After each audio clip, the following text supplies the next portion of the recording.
અને આ તરફ ખેડાના મહેમદાબાદમાં બે ટોળા વચ્ચે અથડામણની ઘટના, જ્યાં જૂની ગોઠજ ગામમાં એક જ કોમના બે ટોળા વચ્ચે અથડામણ થયું અને અથડામણ બાદ સામસામે પથ્થરમારો કરવામાં આવ્યો.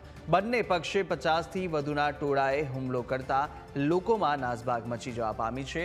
જૂથ અથડામણનો લાઈવ વિડીયો પણ સામે આવ્યો છે. અથડામણમાં 8થી વધુ લોકો ઈજાગ્રસ્ત થયા છે. સમગ્ર ઘટનાને લઈને પોલીસે વધુ તપાસ પણ હાથ ધરી છે.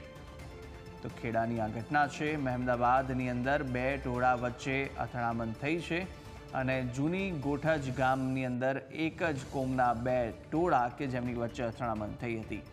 મહત્વનું છે કે આ અથડામણ બાદ સામસામે પથ્થરમારો પણ કરવામાં આવ્યો છે અને બંને પક્ષે અત્યારે 50થી વધુના ટોળાએ હુમલો કરતા લોકોમાં નાસભાગ મચી જવા પામી હતી.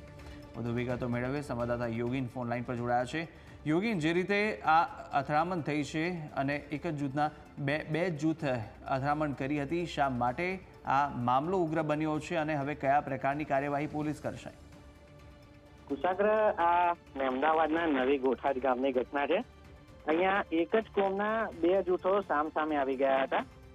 જે પ્રમાણે લાઈવ વિડીયોમાં સાંભળી શકાય છે કે કેટલાક 2 નંબરના કામ કરનારા જે તત્વો છે તે લોકોએ પોતાની દાદાગીરી અહીંયા છતી કરી હતી અને સામાન્ય બાબતે અગાઉ થયેલા ઝઘડાની અદાવત રાખી એકબીજા પર હુમલો કરી દીધો હતો.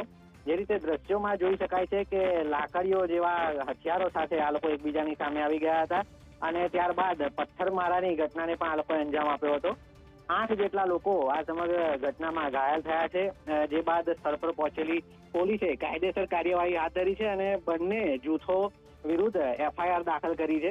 હવે આ લોકોને કોર્ટમાં રજૂ કરી તેમના રિમાન્ડ મેળવવાની કામગીરી હાથ ધરવામાં આવશે. કુશાગ્ર. બિલકુલ યોગીન, માહિતી સાથે જોડાવા બદલ આપનો આભાર.